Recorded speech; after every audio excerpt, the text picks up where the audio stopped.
One message on her phone, and he turned their private lies into a public reckoning.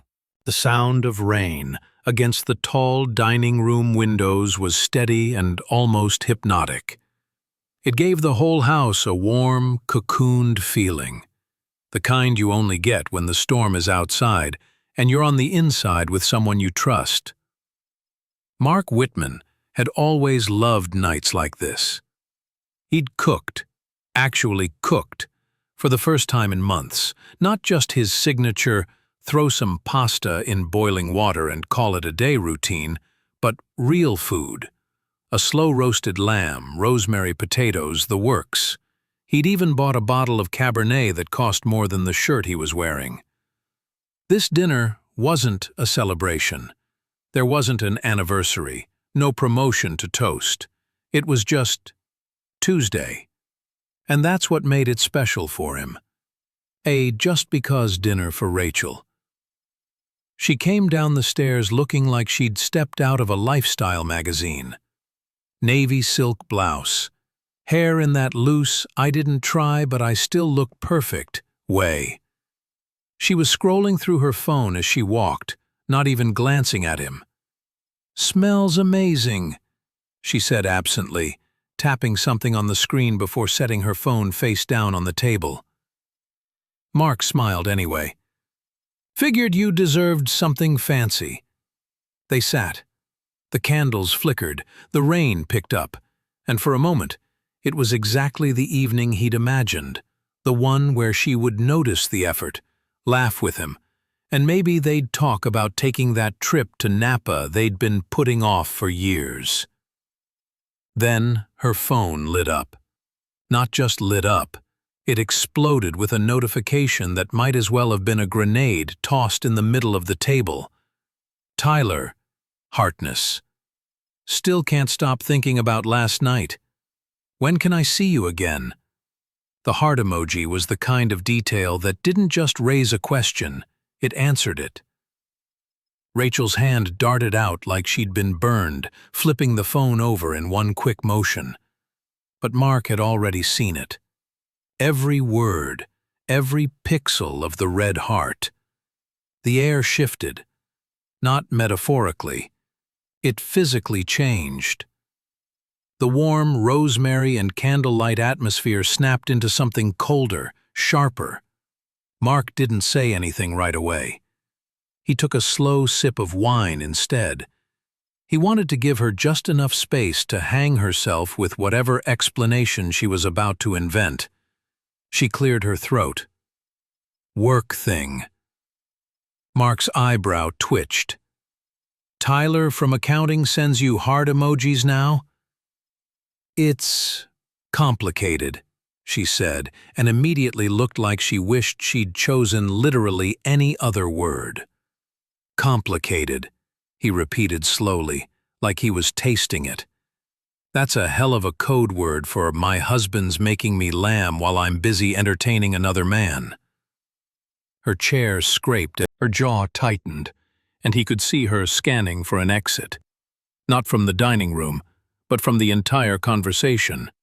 "It's not what you think." "Oh, okay, so you didn't spend last night with him. My mistake. That heart must stand for purely professional." The sarcasm in his voice cut deeper than if he'd shouted. And that was the thing about Mark. He never raised his voice. Not even now. Rachel stood abruptly. "I don't have to do this with you right now." He leaned back in his chair, crossing his arms. "No, you really don't. You can just walk upstairs, keep pretending I'm blind, and hope I never check your phone again. But here's the problem, Rachel." He pointed at the device on the table. "That thing? It doesn't lie. You do." She froze mid-step. The silence between them was louder than the rain outside.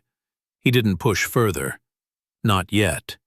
He just sat there, letting her feel the weight of the moment, because something in him had shifted. Tonight was no longer about dinner. It was about the truth. And Mark wasn't in the mood to play nice anymore. What happened next changed everything. You won't want to miss how this unfolded. Rachel didn't sit back down. She just stood there, arms folded across her silk blouse like it was armor. Mark, still in his chair, rotated his wine glass slowly between his fingers, watching the dark red swirl like he was deciding whether to drink it or throw it. "You think I owe you an explanation for every message I get?" she asked finally, her voice sharper now. He looked up, eyes locking on hers. "No. But when a man with a heart next to his name is asking when he gets to see you again, you don't get to pretend it's about spreadsheets." Her lips twitched, not in amusement, but like she'd just bitten down on the wrong word and swallowed it. Mark stood, slowly, not to loom over her, not to intimidate, but because sitting felt too much like he was the one being questioned. "I don't know what's going on here," he said, "but I know what isn't. And what isn't happening is trust." Rachel rolled her eyes, a gesture so small and so loaded it made his hands clench. "God, Mark, you always do this. Take one thing out of context and turn it into a whole production." "One thing?" He barked a humorless laugh. "Rachel, 2 messages, one about last night, one about his shirt smelling like you. And let's be real, I doubt that was from shaking hands in the office." "Maybe you should stop assuming the worst," she shot back. He stepped closer, not aggressive, but close enough that she couldn't dodge the weight in his voice.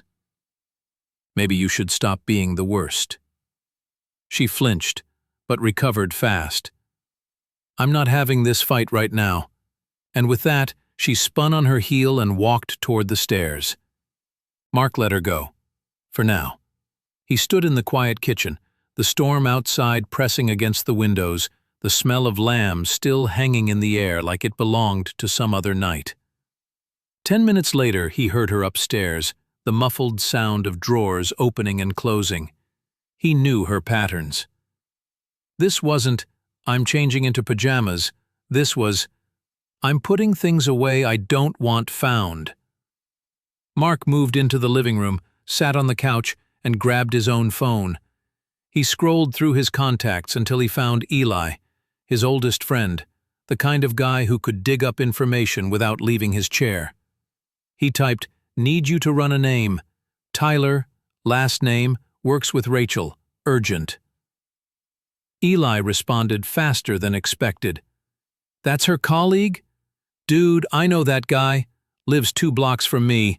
Not exactly office boy material." Mark's fingers hovered over the keyboard. "What do you mean?" The 3 dots appeared. Then, "You should come over. I'll tell you in person. Tonight." Mark's jaw flexed. Whatever Eli had to say, it wasn't something you texted. He grabbed his coat, slipped his keys into his pocket. As he headed, Mark met her gaze. Better than staying here in the middle of a lie. Her mouth opened like she was about to fire something back, but he didn't wait. The door shut behind him with a solid, deliberate click. By the time he got to Eli's, the rain had soaked his coat, but he didn't care. Eli opened the door, wearing sweatpants and holding a beer, the game on mute behind him.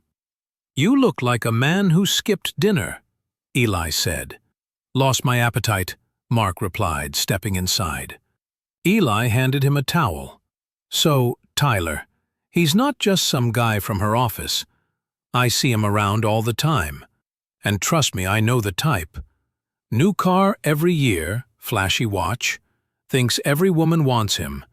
He doesn't work in finance like she said. He's in, let's call it luxury persuasion, sells high-end stuff to anyone with a credit card and low self-control, mostly women." Mark leaned against the counter. "And?" Eli hesitated, then said, "And I've seen him with Rachel, not just passing by. They were at that rooftop bar on 9th a couple months back. Looked close. I didn't say anything because I thought, hell, maybe it's innocent. But—" Mark closed his eyes for a second, the rain pounding against the balcony door. "Not so innocent now." Eli set his beer down. "Look, man, I'm not saying she's cheating, but she's definitely hiding something. And Tyler, he's trouble. Mark's phone buzzed again. A text from Rachel. "We need to talk. Please come home." He stared at it, then locked the screen without replying. The streets were slick, the city lights blurring in the puddles. Mark gripped the steering wheel tighter than necessary. He wasn't just angry. He was rewinding years of conversations, late nights, unexplained absences.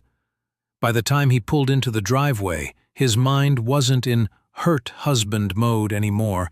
It was in find out everything mode. Rachel was waiting in the hallway when he walked in. "We can't do this," she started, her voice almost pleading. "I made a mistake. It's not—" He raised a hand. "Save it. If you want to talk, start with the truth." Her eyes glistened. For a split second he thought she might actually say it, but then her phone buzzed on the console table. She glanced at it too quickly. Mark's gaze followed. He didn't move toward it, not yet.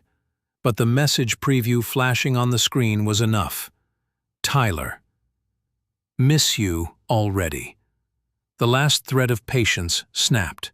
What happened next changed everything. You won't want to miss how this unfolded. The message from Tyler sat there on the table like a lit stick of dynamite. Rachel's eyes darted to it, then back to him, as if willing him not to make a move. Mark didn't, not yet. He let the tension rot in the air for a few seconds, like leaving meat out in the sun. "Miss you already," he said slowly, tasting each word like it was sour. "That's not something I send to anyone I'm just friends with."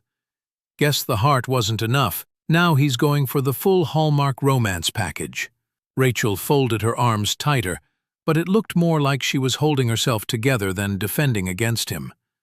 "You're blowing this out of proportion," she said. Mark tilted his head. "Proportion? Rachel, I'm looking at a message from a man you supposedly work with, telling you he misses you. Unless 'miss you already' is the new way of saying 'copy me on those Q4 reports,' I'd say the proportion is pretty accurate." "Stop twisting everything," she snapped. "Oh, I'm not twisting anything. I'm reading. Big difference." Without asking, Mark stepped past her into the living room. "Where are you going?" she demanded.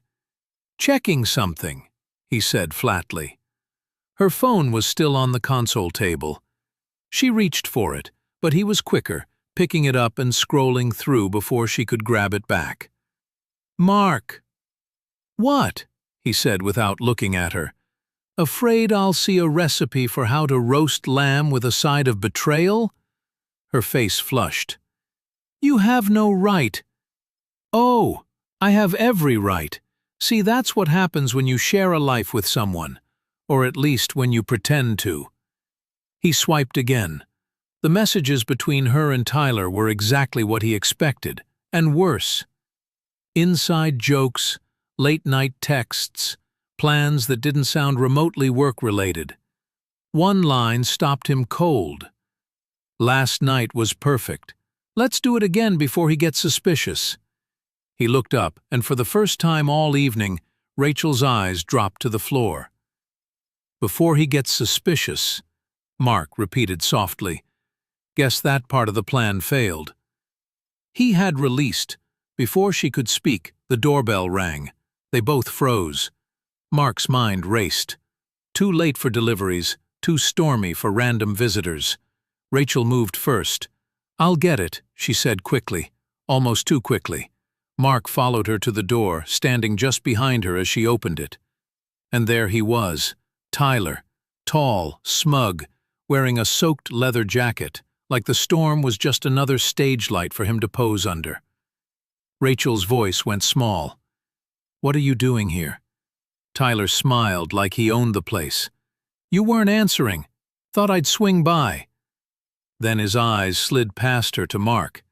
"Hey man, you must be Mark." Mark didn't blink. "And you must be the guy who doesn't understand." Mark stepped forward, closing the gap between them.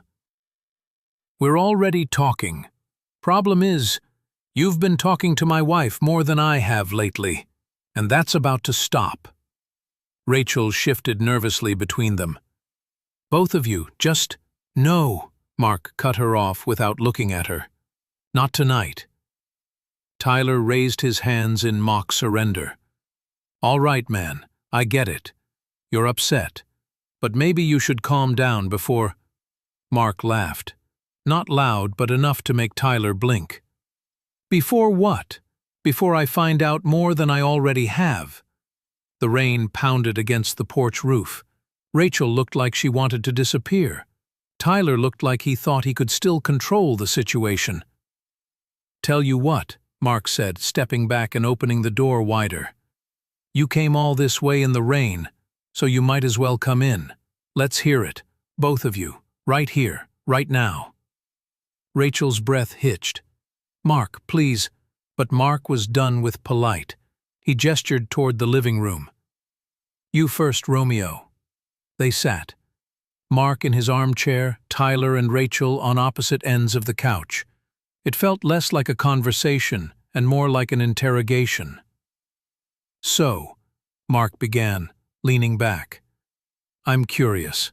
What exactly does "last night was perfect" mean in Tyler speak? Tyler smirked, glancing at Rachel again. You really want me to answer that? Mark's smile didn't reach his eyes. Try me. Rachel shifted uncomfortably. Mark, this isn't— This isn't what? Mark snapped. Isn't me finally hearing the truth? Or isn't the part where your boyfriend here slips up and tells me more than you've been willing to? The word boyfriend hung in the air like gunpowder smoke. Tyler cleared his throat. Look, man. Mark cut him off. No, don't look, man, me. You showed up at my house, in the middle of a storm, to see my wife. You're either incredibly stupid or you think I'm incredibly stupid. Which one is it? Silence. Rachel's hands twisted in her lap. Mark leaned forward, elbows on his knees. Because I promise you, I'm not the stupid one here. The storm outside cracked with thunder, rattling the window panes. Mark stood, looking down at both of them. This conversation isn't over, he said quietly. Not by a long shot. But for tonight, I think we've all made our positions clear. Tyler opened his mouth to speak, but Mark raised a hand. Doors that way. Rachel didn't move. Tyler glanced at her, then at Mark, then finally stood and walked to the door. The air felt lighter once it shut behind him, but not by much. Mark looked at Rachel. She looked back, and for the first time in years there was no trace of affection in either of their faces. Just calculation. The house was too quiet after Tyler left. Not the peaceful kind of quiet. This was the silence of a hallway after someone slammed a door. The kind that hums in your ears because the tension hasn't gone anywhere. Rachel sat on the couch, her shoulders rigid, eyes fixed on the dark TV screen. Mark didn't join her. He moved into the kitchen, poured himself another glass of wine, and leaned against the counter. He needed the distance. You invited him in? She said finally, her voice low. You opened the door, he replied without looking at her. That was a mistake. No, Mark said, swirling the wine in his glass. The mistake was before that. Him showing up here was just the consequence. Rachel stood. I'm not doing this all night. Mark raised his glass slightly in mock salute. Good, because neither am I. Tonight was informative enough. The way he said it made her pause. But she didn't push. She just went upstairs, the sound of her heels on the steps sharp and uneven. Mark waited until he heard the bedroom door close before pulling out his phone. Eli picked up on the second ring. You didn't kill him, did you? Tempting, Mark said. But no. Listen, I need more on him. Full picture. The works. Like background check more? Like background, front ground, and every side angle in between. Eli whistled. You're going for the long game, huh? Mark sipped his wine. I'm going for clarity. And maybe a little justice. You got it, Eli said, Give me 48 hours. The storm had passed, but the air was heavy, the sky still pale with leftover clouds. Rachel was already at the kitchen table when Mark came down, sipping coffee and scrolling her phone. She looked up, the faintest trace of caution in her eyes. "Morning." "Morning," he said flatly, heading straight for the coffee pot. They moved around each other like strangers in a narrow hallway. No small talk, no goodbyes. She left first, grabbing her bag and heading to work. Or wherever she said she was going. Mark watched from the window until her car turned the corner, then grabbed his keys. He didn't go to work. He went downtown to a cafe across from the building where Rachel's office was supposed to be. He'd been here before, dropping off lunch for her, meeting her for coffee. Today, he watched. An hour later, Rachel appeared on the sidewalk. She wasn't alone. Tyler was next to her, laughing at something she said. They didn't hold hands, but the way they leaned toward each other said more than touch ever could. Mark snapped a photo on his phone, then another when Tyler brushed her arm, then a third when they crossed the street, heading not toward her office, but toward the parking garage. Mark waited until they were gone before heading to the small florist 2 blocks away. The owner, Janine, had been Rachel's friend for years. More importantly, Janine was the type who noticed everything and loved to talk. "Mark Whitman," she said when he walked in. "Haven't seen you in forever. What brings you here?" He smiled faintly. "Looking for some flowers for Rachel. Thought I'd surprise her at work." Janine's eyes flickered, just for a second, before she said, "That's sweet." "You've seen her lately?" Mark asked casually. "Oh, now and then," Janine said, fussing with a bouquet. "She pops in sometimes. Usually with—" She stopped herself. "With?" Janine hesitated, then shrugged like it wasn't important. "Friends. People." Mark leaned on the counter. "Friends named Tyler?" Her eyes widened slightly. Maybe? Look, Mark, I don't want to get involved in— "You already are," he said quietly. "I'm not asking you to pick sides. Just tell me the truth." Janine sighed. "Fine. Yes. I've seen them together. More than once. And it didn't look like business meetings." That night, Eli sent him a file. Tyler's luxury persuasion job wasn't the half of it. The man had a history of messy breakups, unpaid debts, and one restraining order from an ex who claimed he wouldn't let go. Mark stared at the screen until the text blurred. It wasn't just about Rachel anymore. This guy was a walking warning label. 2 days later, Rachel suggested dinner out, her idea, which hadn't happened in months. Mark agreed, curious to see what she was playing at. They went to a trendy bistro, the kind with dim lighting and overpriced appetizers. Halfway through the meal, Rachel leaned forward. "I know things have been tense. I want to fix that." Mark set his fork down. "By lying less or by hiding better?" Her eyes narrowed. "Why are you being like this?" "Because I've been paying attention," he said. "And I think you've underestimated just how much I see." For the first time all evening, she looked rattled. "This is the climax. Everything you've been waiting for happens right here. Stay to see how the tables turn." Saturday night, and the downtown hotel ballroom was glittering. String lights draped from the ceiling, a jazz trio playing in the corner, champagne flowing into tall flutes. Rachel had insisted they attend. It was her company's annual gala. "A chance to network," she'd said. Mark had agreed without hesitation, because he knew Tyler would be there, and because Mark had a plan. They arrived together, smiling for the door photographer like nothing was wrong. Rachel wore a deep green dress that clung in all the ways she knew got attention. Mark, in a tailored navy suit, carried himself like a man who didn't have a single doubt in his mind, even though the last 2 weeks had been a crash course in betrayal. Inside, Rachel immediately drifted toward her colleagues. Mark let her. He mingled, shook hands, but always kept her in his peripheral vision. And sure enough, 15 minutes in, Tyler appeared.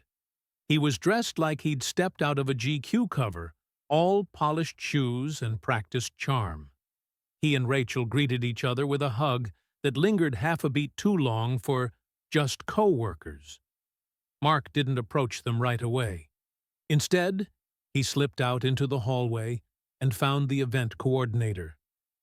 "Can I borrow the mic for a quick announcement?" he asked, with the kind of confident smile people don't say no to. 5 minutes later, the jazz trio stopped playing.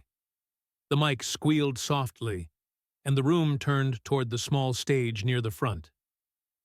"Good evening," Mark began, his voice smooth. "I'm Mark Whitman. Some of you know me as Rachel's husband." Rachel's head whipped toward him, her smile frozen. Tyler looked curious, maybe even amused. "I just wanted to take a moment to thank everyone here," Mark continued, "for making Rachel feel so supported this year. And to especially thank one person in particular for going above and beyond in that regard." He pulled a small remote from his pocket and clicked. The large projector screen behind him lit up. First photo, Rachel and Tyler at the rooftop bar, leaning close over drinks. Second photo, the shot from the street outside her office, them walking toward the garage together. Third, a screenshot of Tyler's "last night was perfect" text. Fourth, the "miss you already" message, blown up so big it could be read from the back row. Gasps rippled through the crowd.